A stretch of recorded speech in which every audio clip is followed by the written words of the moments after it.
अस्सलाम वालेकुम, कैसे हैं आप सब। मैं उम्मीद करती हूँ आप सब खैरियत से होंगे।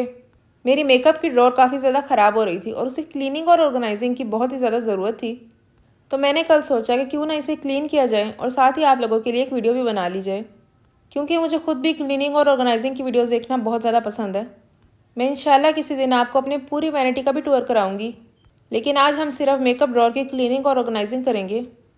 मैं वैनिटी की फ़र्स्ट ड्रॉर के अंदर अपना सारा मेकअप रखती हूँ। इससे मेकअप करने में बिल्कुल भी मुश्किल नहीं होती, क्योंकि मेकअप करने में इतना टाइम नहीं लगता जितना चीज़ें ढूंढने में लग जाता है। इसलिए अगर आपका मेकअप ऑर्गेनाइज तरीके से पड़ा हो तो आपको तैयार होने में ज़्यादा देर नहीं लगती। सबसे पहले मैं सारा मेकअप निकाल के बाहर रख दूँगी और ड्रॉर को खाली कर दूँगी। तब तक आप मेरे चैनल को सब्सक्राइब कर लें और बेल आइकन का बटन भी प्रेस कर लें ताकि मेरी कोई भी वीडियो आपसे मिस ना हो।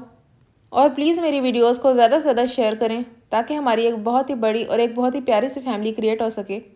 और अगर आप मुझे इंस्टाग्राम पे फॉलो करना चाहते हैं तो प्लीज़ करें। नौरोज़ आरा ऑफिशियल के नाम से मेरा अकाउंट है। यूट्यूब पे मैं रोज़ एक वीडियो और एक शॉर्ट अपलोड करती हूँ और इसी तरह से इंस्टाग्राम पे भी एक रील और एक पोस्ट अपलोड करती हूँ। ये देखें कितनी ज़्यादा डस्ट निकली है ना।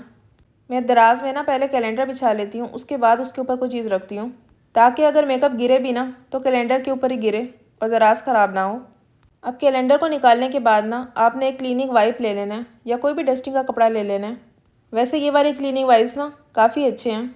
ये मुझे मिनीसो से फ्री मिले थे। उनकी ना कोई डील चल रही थी कि अगर आप इतने तक की शॉपिंग करेंगे ना तो आपको कोई गिफ्ट मिलेगा। तभी मुझे ये वाइप्स ना गिफ्ट में मिले थे। वैसे तो ये क्लींजिंग वाइप्स हैं, आप इनसे अपना मेकअप भी रिमूव कर सकते हैं, पर इनसे ना डस्टिंग बहुत अच्छी होती है। जो दाग नहीं उतरे होते हैं ना वो इससे आराम से उतर जाते हैं। और वैसे भी इनका एक टाइम पीरियड होता है, उसके बाद ये ड्राई होना शुरू हो जाते हैं। और मैं रोज़ मेकअप भी नहीं करती जिससे मैं रिमूव करूँ, तो मैं इस तरह के छोटे मोटे काम इनसे कर लेती हूँ ताकि इस्तेमाल भी हो जाए और काम भी आसानी से हो जाता है। सारी ड्रॉर को अच्छे से क्लीन करने के बाद ना उसे थोड़ी देर खुला छोड़ दें ताकि ड्रॉर अच्छे से ड्राई हो जाए और उसमें बिल्कुल भी नमी ना हो। तब तक हम मेकअप को वाइप से अच्छे से क्लीन कर लेंगे। ये पैलेट भी ना बहुत ही ज़्यादा अच्छी है, मैंने ये केके मार्ट से ली थी और ये ज़्यादा एक्सपेंसिव भी नहीं है। इसके अंदर हाइलाइटर और ब्लशेस दोनों हैं और इस पैलेट में ना 3 चॉइसेस आती हैं। उसमें डिफरेंट कलर के ब्लशेस और हाइलाइटर होते हैं। मेरे पास ना इसी ब्रांड की आई किट भी थी और उसका पिगमेंट काफ़ी अच्छा था, इसलिए मैंने इसकी ब्लश और हाइलाइटर किट भी ले ली। और ये आई किट ना मेरी मामी ने मुझे मेरी बर्थडे पर गिफ्ट दी थी और ये बहुत ज़्यादा इस्तेमाल हुई है, इसलिए इसकी हालत ज़रा नासाज है। इसके आई शेडोज़ बहुत ही ज़्यादा अच्छे हैं और आपकी आइज़ पे ना बहुत ही अच्छे से स्टिक करते हैं। और ये लिपस्टिक किट भी बहुत ही ज़्यादा अच्छी है, ये मुझे मेरी खाला ने लेके दी थी। मेरे आधे से ज़्यादा मेकअप तो मुझे गिफ्ट में ही मिला और बाकी जो कुछ चीज़ें हैं वो मेरी मम्मा ने ला के दी हैं, क्योंकि मुझे खुद तो शॉपिंग करना बिल्कुल भी नहीं पसंद। जो लोग मुझे जानते हैं वो ये भी जानते हैं कि मैं शॉपिंग से बहुत दूर भागती हूँ। हालांकि लड़कियों को तो शॉपिंग करना बहुत ही ज़्यादा पसंद होता है, ख़ासतौर पे मेरी मम्मा की तरह। उन्हें शॉपिंग करना बहुत ही ज़्यादा पसंद है और मुझे बिल्कुल भी नहीं पसंद।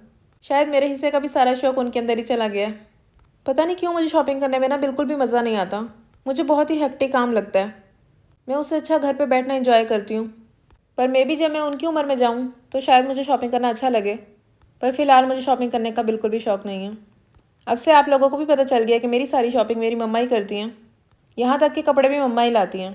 और जो काम मुझे करना पसंद है ना उनमें है क्लीनिंग, ऑर्गेनाइजिंग, मूवीज़ देखना, कुकिंग करना। इस तरह की चीज़ें करने में ना मुझे बहुत ही ज़्यादा मज़ा आता है।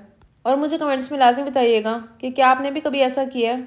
जैसे अगर हम बचपन में नूडल्स भी बना रहे होते थे ना तो हम ऐसे एक्ट करते थे जैसे कोई कुकिंग शो चल रहा है और एक एक चीज़ बताते थे कि अब हम इसमें ये डालेंगे, अब ये डालेंगे। मैं तो ऐसा बहुत ज़्यादा करती थी। और जब हम नानी माँ के घर रहने जाते थे ना तब तो और भी ज़्यादा मज़ा आता था, क्योंकि फिर हम सारे कज़न मिलकर छोटी छोटी रोटियाँ बनाते थे और बहुत ही ज़्यादा इंजॉय करते थे। वो टाइम वाकई बहुत ज़्यादा अच्छा था। आजकल के बच्चे तो इस तरह से बिल्कुल भी नहीं खेलते, वो बस हर वक्त मोबाइल में ही लगे रहते हैं। पर हमें तो इस तरह से खेलने में बहुत ही ज़्यादा मज़ा आता था। वो टाइम ज़्यादा अच्छा था और जो हमारी मम्मा वाला टाइम था वो उससे भी ज़्यादा अच्छा था। मुझे आप कमेंट्स में लाज़िम बताइएगा कि क्या आपको भी ऐसा लगता है कि पहले वाला दौर ज़्यादा अच्छा था। मैं तो उस टाइम को बहुत ही ज़्यादा मिस करती हूँ। ये मस्कारा भी ना मैंने मिनीसो से ही लिया था, तभी मुझे वो वाइप्स गिफ्ट में मिले थे। अच्छा, आप अपनी वैनिटी में ना एक आईलैश कर्लर भी लाजमी रखा करें। इससे ना आईलैशेस बहुत ही अच्छे से लिफ्ट हो जाती हैं और फिर जब आप ऊपर से मस्कारा लगाते हैं तो ऐसा लगता है कि आपने फॉल्सेस लगाई हुई हैं। और ये क्रिस्टीन का कंसीलर भी बहुत ही ज़्यादा अच्छा है, ये मुझे मेरी फ्रेंड ने दिया था। और ये ट्रांसपेरेंट लिपस्टिक कितनी ज़्यादा क्यूट है ना। इसके अंदर एक छोटा सा फ्लावर है, ये इतनी प्यारी लगती है कि इसको यूज़ करने का भी दिल नहीं करता।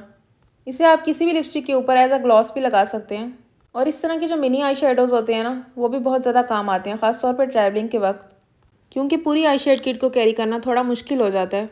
तब इस तरह के छोटे छोटे मेकअप प्रोडक्ट्स बहुत ही ज़्यादा काम आते हैं। ये वाली लिक्विड लिपस्टिक्स भी ना बहुत ही ज़्यादा पिगमेंटेड हैं। ये भी मैंने के मार्ट से ही ली थी। के मार्ट भी ना एक बहुत ही अच्छा स्टोर है, आपको एक ही रूफ़ के नीचे सब कुछ मिल जाता है। ये पिंक कलर की लिपस्टिक ना मेरी फेवरेट है और ये ना टूट गई थी, तो मैंने ना इस तरह की एक छोटी डब्बी में इसे डाल के रख लिया। अब मैं इसे ब्रश की मदद से आराम से यूज़ कर लेती हूँ।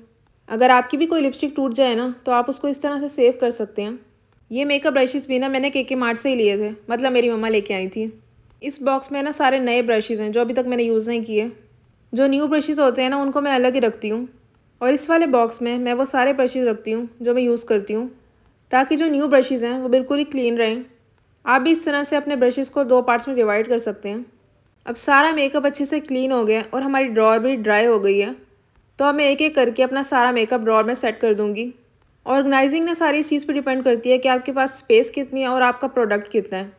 अगर आपके पास ज़्यादा स्पेस है तो आप और अच्छे से अपनी चीज़ को ऑर्गेनाइज़ कर सकते हैं, और अगर आपके पास स्पेस कम है और प्रोडक्ट्स ज़्यादा हैं तो आप ऐसे कर सकते हैं, जैसे यहाँ पे मैंने अपने पैलेट्स हॉरिजेंटली रखे हैं। अगर मेरे पास पैलेट ज़्यादा होते ना, तो मैं इन्हें वर्टिकली रखती, जिससे वो ज़्यादा स्पेस भी ऑक्यूपाई नहीं करते और बहुत ही ऑर्गेनाइज रहते। आपने ना ऑर्गेनाइजिंग अपनी रिक्वायरमेंट के लिहाज से करनी है, जिस तरह से आपको आसानी हो, क्योंकि ऑर्गेनाइजिंग का मकसद ही यही है कि जिससे आपको आसानी हो। देखें, बातों ही बातों में पता भी नहीं चला और मेरे मेकअप की सारी ड्रॉअर अच्छे से ऑर्गेनाइज हो चुकी है। और नीट और क्लीन चीज़ें तो किसको नहीं अच्छी लगती। अगर आप अपनी चीज़ों को ऑर्गेनाइज़ करके रखेंगे ना, तो आपके लिए आसानी है। अब देखें एक एक चीज़ कैसे नज़रों के सामने है। जो भी चीज़ चाहिए हो फ़ौरन निकाल के हम आराम से तैयार हो सकते हैं। अगर आपको मेरी वीडियो अच्छी लगी तो आपने लाइक लाजमी करना है और मुझे दुआ में याद रखिएगा। अब मैं मिलूँगी आपसे कल। Thank you for watching. अल्लाह हाफिज़।